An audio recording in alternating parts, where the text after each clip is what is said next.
Well, welcome everybody to episode 120 of That's So Second Millennium. It's my pleasure as co-host Bill Schmidt to, for once, introduce the star of the show and the founding co-host, Paul Giesting. Good to see you again, Paul. And yeah, is it bad when you say up. the star of the show that the theme music from Alvin and the Chipmunks starts going in my head? Yeah, that's a good idea. Or how about da da da da da da da da da da? That would be Johnny Carson. But, okay. I'm a little young for that. Oh, that's all right. Well, the thing I think of with Johnny Carson was that he always had guest hosts because he was basically semi-retired, and that was always part of the joke. What are some of the great oxymorons in America or in the language? And one of them, guest host. Guest host. Yes. I see where you're going there. Yeah. So yes. But if you ever need me to be a guest host, I am an oxymoron. Yes. Both of us could sometimes just be walking oxymorons. Yes, but walking oxymorons. Yep, they do exist. They do exist. But it's good to see you. Yes. Yeah. We are literally seeing each other, although that's not going to get uploaded to the podcast. But it helps us remain grounded in the conversation, I suppose. So, exactly. Well, and there's lots to converse about because there's been some changes in the world, right? Well, there's been changes in the world. That's fortunately not what we're going to be discussing so thoroughly right now. We're trying to do this. We're doing this on short notice. So this is the second straight episode that you should not blame Morgan for at all because she had no part in the production of this episode. I just got the chance to visit Wyoming Catholic College. So I've been working here. It's been a crazy 2021 for me in particular because I started a new job on January 19th. With Environmental Works Incorporated, where we get something that starts with the letter S done. We take great pride in that. But I also had the chance to go and visit, through actually connection that was facilitated through the Society of Catholic Scientists, got invited to go out to Wyoming Catholic College and guest teach a class and then give a field exercise. And Wyoming Catholic College has been on my radar ever since it was founded because it's in Lander, Wyoming. And Lander, Wyoming is where I went to field camp. So that critical part of my geological education took place in the summer of 2000. Wow. And it's just, it was 6 of the best weeks of my life. It was just fantastic. And for some people it would be probably a living hell, but it's sort of like the intro to Green Acres, right? Either you love it or you hate it. Either you love the idea of being out in this cabin, getting up early every morning, getting in a 15-passenger van, driving out to see these rocks, these burnt red rocks roasting in the Wyoming sun, and then come back, and have, a brief happy hour at the Lander Bar, which is where I took my first legal drink, by the way, in the year 2000, because my age works out that way. It was a place of great memories for me. It was a pilgrimage. That is pretty much literally the case. And to see Holy Rosary Church again, which honestly, it's a nice church, but it was also not, the architecture of it didn't stand out in my mind. It's just the scenery around it that did. Oh, I bet.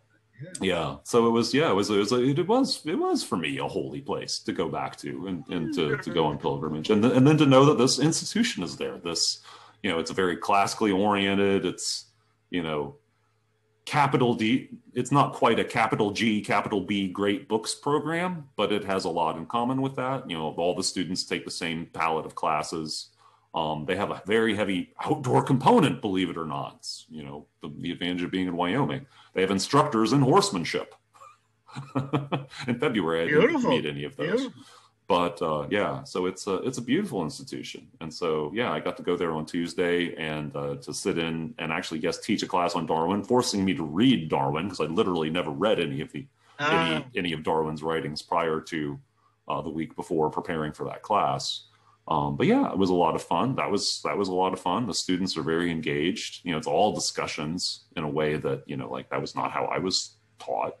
And yet, of course, I've, I took certainly my own share of sort of humanities. It was called the Text and Tradition program at WashU, and so of course at Washington University in St. Louis.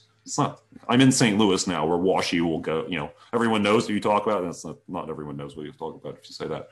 But yeah, so of course, what's the first thing I'm reading is Plato's dialogues. Why is somebody just yakking at me? So yeah, it was great to see that at Wyoming Catholic College, that's not what they do. In fact, I sat through a class. It was fascinating watching the students help each other learn sort of elementary, probability in a sort of mathematical methods for science sort of class. So yeah, I mean, it was great. And then I got the chance to go out and, give a talk to like the president, the dean, and some of the faculty and some of the students out there. So yeah, it was, of course it's related to stuff that we've already talked about. So like, and Nicolaus Steno is getting a lot of airplay in certain circles these days because the Society of Catholic Scientists has picked him up and has sort of run with him. So you were saying that he's, and I've seen some of these too, but there's been a lot on my mind. So the most recent talk, I think it was the last one for a while, wasn't it? That they were going to do one with Guy Consolmagno. Yes, that one's coming up in a month or so, and I think the last one was maybe at the end of last year or whatever. But it's an ongoing, or at least with one or two more segments this year. And I love to see the Society of Catholic Scientists collaborating again with the McGrath Institute for Church Life at Notre Dame. I think that's a great partnership, and I'll plan to be in attendance virtually and learn more about Steno. Gosh. So the day will come when we don't have to be in attendance virtually. That'll be nice. I mean, obviously it continues to be nice when you can't travel there. I mean, but yeah, it's nuts. Yes. But anyway, yeah. So we went to a locality. So what's one funny little detail? So this was a spot that was very well known to me from my days in field camp because there are these domes, just dome-like structures, where the rock is literally bent downward on the flanks. And they're a natural place to look for oil. So the first oil wells drilled in Wyoming were out in this area back in the 1870s or something like that. So there's one called Dallas Dome and there's one called Derby Dome. So that was what we called it in field camp, was Derby Dome. Well, now it's got, mountain bike trails on it and they call it Johnny Behind the Rocks. But in 2000, we had not heard that name. So I took them out to the dome, and so just to try to paint the picture for people. So the Wind River Mountains, which are the tallest ones in Wyoming. Wyoming doesn't have any 14,000-foot mountains like Colorado does, but it has several 13s, and several of them are in the Wind River range. So that's a southeast to northwest trending mountain range. So that's off in the distance from this locality. It's probably the summits have got to be 10 miles away, something like that. I mean, they're you can see them; they're very close. And then down here in the basin, there are several what are called hogbacks. So it's a very typical dryland landform when you've got tilted rocks. Is that you'll have a mudstone, a shale, a rock that's mostly made of clay. So that'll be very weak. And then a strong rock layer like a limestone or a sandstone will be very resistant. So the tilt, if you can try to imagine, a set of pancakes and you tilt them and then, cut them right down the middle, you'd see that resistant layer there at the top. And then that resistant layer forms one slope of this sort of hogback, this ridge. It's also called dip and cuesta. Because of course, there's a lot of people who speak Spanish out in part of the world where you see this sort of thing. So several of these hogbacks in succession around, and it's a dome, so they're sort of circular. And if you travel any distance, you see that the ones, they start sloping the opposite direction because we've crossed the dome and are looking off in the other direction. So what we did is we went to a certain set of rocks. So it's called the Sundance Formation. So it's this big, thick formation of rocks that formed during the Jurassic. It's mostly colored this kind of olive drab green. And it's a mixture. It's one of these formations that goes back and forth between being mud and sand and mud and sand and mud and sand and maybe some limestone mixed in there. But it's all got that same color. So it's got that same chemistry.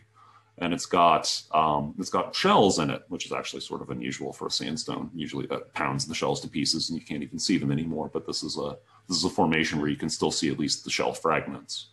So I led them out there and pointed that out to them. So we talked about Nicolaus Steno. Nicolaus Steno is a 17th century figure. So very early in the history of modern science. That's really when modern science was getting its start in almost every direction. Alchemy was giving way to chemistry. Galileo and then Newton were putting together the rudiments of classical physics. Astronomy had been turned over. So modern science was getting started. And so geology was getting started, just barely. Just the elementary pieces were getting put together. So in the following century, 100 years after Steno, there's a Scotsman. There are a lot of Scotsmen. There are a lot of Scotsmen who are important in the history of geology. This fellow is named James Hutton. So Hutton is, especially in the English-speaking world, Hutton is called the father of geology, not Steno, even though Steno has really got everything he would need to make that claim, and he is 100 years earlier. So, but what Hutton brings to the table is he saw sort of a bigger picture than Steno really did. So he's using Steno's principles. So you can go out to an outcrop like this, and you can look at these rocks. And so if you bring Steno's principles to bear, you've got a lot of inclined rocks, and so so Steno's first principle is original horizontality. Something happened to tilt all of these. So that's the presumption. And so Hutton looks at it and like, well, why were they originally horizontal? Well, they were probably laid underwater because, hey, look at all of these shells. In the 18th century, you could already make that claim. Okay, so this looks like it formed underwater. Why is it up here at 6,500 feet elevation? Wow. So it was under the ocean at one point. I mean, it looks like the ocean because the Sundance is this massive, it doesn't look like a riverbed. And if you follow it long enough across a lot of Wyoming, it would have been an awfully big lake with an awful lot of sediment deposited in it. It's much easier to believe that it is the ocean, that it was the ocean that it was underneath. All right, so how did it get here? So what Hutton brings to the table is this picture that, okay, there's this cycle. And Hutton's fascinating. So, of course, in the following century, there's Darwin. And Darwin really, is part of the movement toward atheism. And, things just run on their rules and there's no intention for any of this. It's just, our modern version of atoms dancing in the void like Democritus. There's no one's here, no one cares. There are just these rules and there's just this stuff. And that's all that life is, and that's all that existence is. Hutton does not see things that way at all. So despite the fact that Hutton is looking at a time scale that's radically different than the sort of naive biblical time scale, than the sort of 6,000 year time scale, which was, certainly bandied about quite a bit in the 17th and 18th century. But Hutton was part of the movement away from that. So Hutton's, okay, there's, Hutton's tagline, as a matter of fact, if you know one quotation from James Hutton, it's generally, the earth has no vestige of a beginning. There's no trace of it left. There's no evidence for how it began. It's so far buried underneath these repeating processes because something brings the sediment to the ocean, rocks form, something lifts them out of the ocean. I mean, we know what brings them to the ocean. Erosion is fairly understandable, right? Right. But then something has to bring them back out. And we have the evidence here because, gosh, this had to form under the ocean. There's just no other logical explanation for this. So Hutton has this idea of very deep time. There's no vestige of a beginning. There's no prospect of an end. There's nothing we can see in the processes going on now that makes us think that they're ever going to stop. There's no evidence, in his mind, there is no evidence for that, whatever. The earth looks like it's been going on into the limitless past and looks like it will continue doing the same thing into the limitless future. That's his principle of uniformitarianism. And that is a major intellectual outlook that forms geology from there on out. He states it a little too strongly, and it's in contrast to catastrophism. I believe we talked about this a few years ago on the podcast. Yeah. Yeah. So Hutton is the great champion of uniformitarianism. Now his writing style is a little flaccid.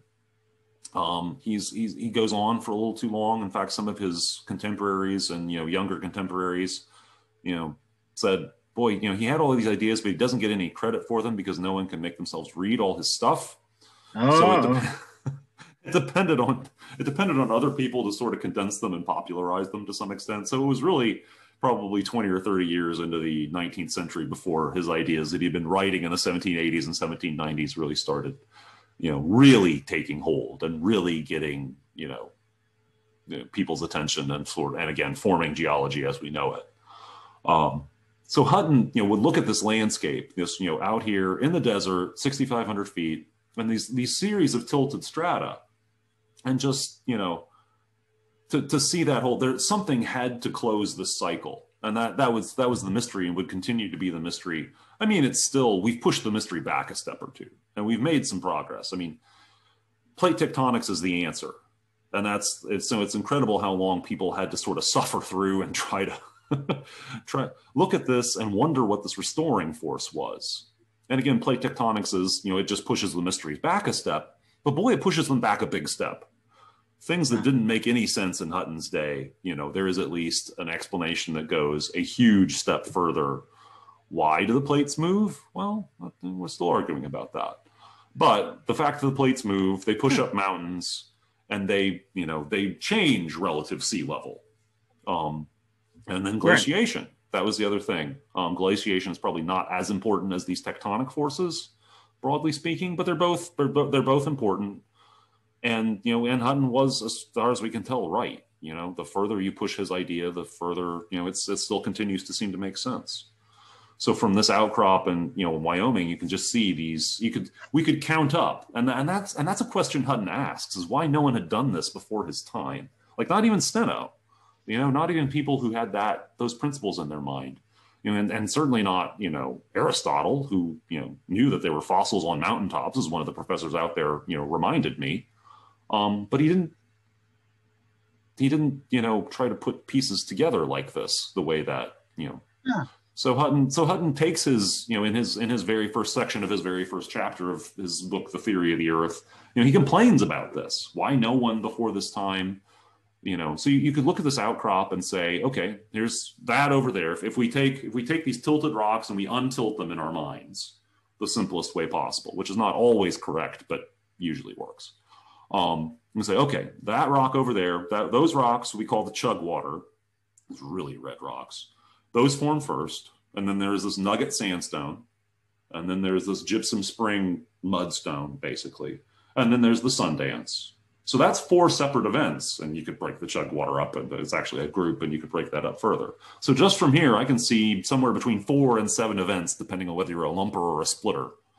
And then something had to tilt them, and then tilt them and bend them, which almost always goes on at the same time, into this dome shape. Because you don't have to go very far. You can look across the road and say these rocks are tilting off to the north or east or whatever it is, and those at like 45 degrees, and those across the road are dipping off to like the northwest at 20 degrees or 10.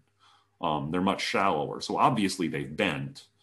And if you actually take a compass like we did for field exercises, you can prove to yourself that in fact there's a whole range of orientations, and in fact it is a dome shape. It's not some individual bend or fracture. It's this entire dome shape. So all that had to happen. Now what happens? And so one last thing, what has to happen for you to be able to bend a rock? What happens if if I go to my bench top in the laboratory, if I go to my workshop and I try to bend a rock, I don't have a very easy time. I wouldn't either. Yeah. But these rocks have clearly bent. And so, you can think about what happens when things that normally break, how can I make them bendable? So, and especially in the 18th century, what would you think? Heat, maybe, probably something like that. So Hutton was at least aware and put more emphasis than anyone before his time really had on the role of heat. So he's not only the founder of uniformitarianism, he's one of the founders of quote unquote Plutonism. So people, of course, knew about volcanoes, but what Hutton brings to the table is that, like, not only is there this melted rock or this, powdered red hot rock that exudes from volcanoes, but there's stuff that doesn't make it to the surface and cools underneath the surface. And that is probably the better explanation for a lot of these other things. So he's not the father of geology, unless you want to call Steno the grandfather of geology. I guess you could work it that way. Interesting. but Hutton does deserve a lot of credit. Interesting. So there's heat inside the earth. So if you bury these rocks enough, you insulate them enough, you can bend them because they'll be hot enough. So that implies there's another step to our process. We've got 4 steps to form the rocks, a 5th to bend them, and then a 6th for all that overlying rock to erode away and expose the rocks that we see. Wow. And that's Hutton's complaint. It's like, that's how I at least summarize Hutton's complaint. Couldn't Aristotle have done this? We just stood on a ridgetop here with some very common sense principles. They were originally in the ocean. They were originally flat, and the old ones were on the bottom, and they had to tilt at some point. So that's one of those mysteries. That's something. Yeah. Huh. But it sounds like it really is a bit of imagination work and detective work. It's a kind of adventurous view of science.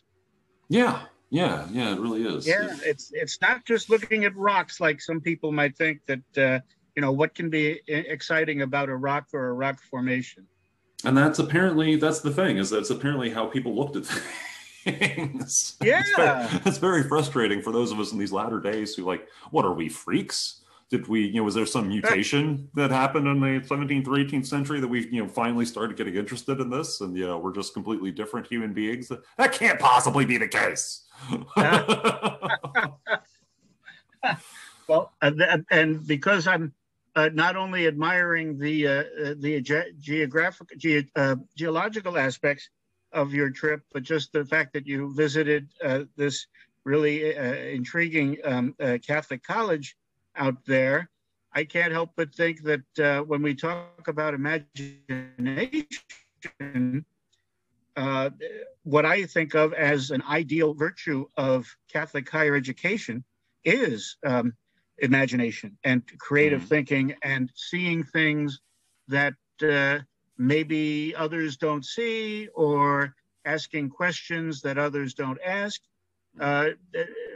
either in general terms or in specific terms. Did you kind of pick up on the link between the imagination of a geologist there and the imagination of a Catholic college there?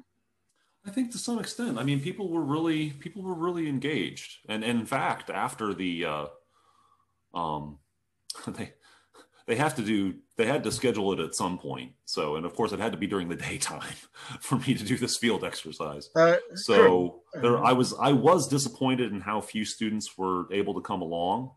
On the other hand, the level of interest on the part of the students who did come along per capita was quite high. So I had a great conversation with 2 of them afterward we had to talk for at least an hour and a half. Starting from that example and just sort of, moving onward and looking at a map of the world and, and moving forward to this question of, plate tectonics and how the surface of the earth, reshapes itself over time. And like I said, another one of the professors pointed out to me, that Aristotle had gone at least this far. It was the start of another interesting conversation. Beautiful. Yeah. Yeah. So that's the other thing. It's part of imagination where one conversation leads to another, and the connections emerge, and they're just as exciting as the origination point of the conversation. Yeah. Yeah, I like that. Yeah. So it's a place. This is certainly a place I hope to visit again.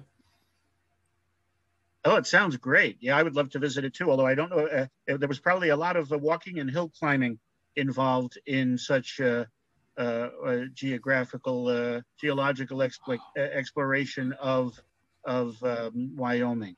Yeah, I honestly not be had good at to. that. I had to. You know, it was, I don't know how far we had to climb, 50 feet or something to get up on top of this ridge. Maybe it was a little bit more than that.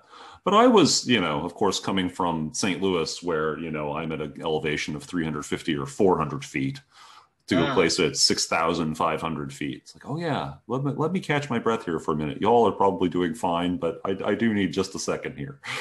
ah. So just take in this vista while I'm catching my breath. Well, fair enough. And I bet that's a good time, good use of time as well. Yeah. Yeah, yeah, yeah. So, Well, I'm uh, glad that you enjoyed that trip. yeah, no, it was great. So, yeah, so this was since this is Sunday and we're going to release this tomorrow. There's no way to get Morgan on the job on this, so we're going to just release this as Paul and Bill Unplugged, and yeah. But That's yeah, fine. we'll try to get back next month to something more like our regular schedule. But yeah, Yes, yeah. We're thinking about some interesting guests, and we always enjoy our own conversations that's always fun. Yeah, with yeah, Catholic imagination, hopefully right there intact. yes, yes, indeed. Yeah, Yeah. so. All right. Well, we'll probably call it there for this week. Thank you, gentle listeners, and we'll talk to you again soon.